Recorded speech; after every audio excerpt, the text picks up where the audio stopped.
ஏங்கிக் கொண்டே இருக்கிறேன், அன்பு என்ற ஒன்று கிடைக்காதா என்று. அந்த அன்பு கிடைத்த பின்னும் அதை உணராமல் விட்டுவிட்டு மறந்து வெறுத்து திரும்பவும் தேடுகிறேன், தேடிக்கொண்டே இருக்கிறேன். என் இறைவா, என் இறைவா. இயேசுவின் நெஞ்சத்திற்கு நெருக்கமானவர்களே, நாம் ஒருவரை மிகவும் விரும்புகிறோம் என்றால் அவரிடம் நாம் கேட்கிற கேள்வி என்ன? ராபர்ட் அங்கிள் சொல்லுங்க பார்க்கலாம். நீங்கள் ஒருவரை விரும்புகின்றீர்கள், நீங்கள் கேட்கிற கேள்வி என்ன? பொதுவாக காதல் செய்பவர்கள் எல்லாம் கேட்பார்கள். நீங்க கேட்டீங்களா ஃபாதர்? நீங்க கிட்ட கேட்காதீங்க. என்ன கேட்பாங்க? நீ என்னை எந்த அளவு அன்பு செய்கிறாய்? நான் முக்கியமா, உங்க அம்மா முக்கியமா? நான் முக்கியமா, உன் தங்கச்சி முக்கியமா? நான் முக்கியமா, உன் அண்ணங்காரம் முக்கியமா? பொதுவாக கேட்பதுண்டு.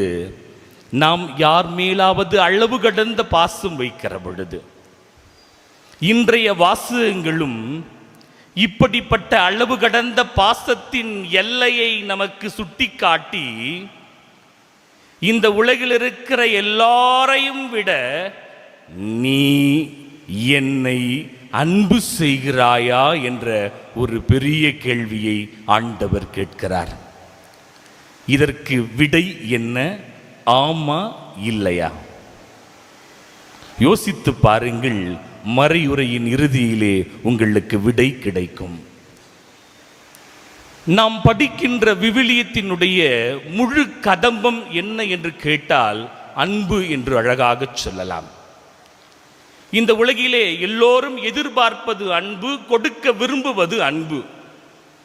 யாராவது உங்களை பார்த்து சொல்றாங்க ஐ லவ் யூ, நீங்க என்ன பண்ணுவீங்க?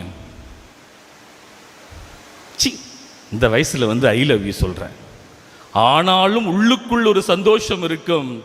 பரவாயில்ல, நல்லா அழகாக தான் இருக்கும் போல இருக்கு இன்னும். ஏன்?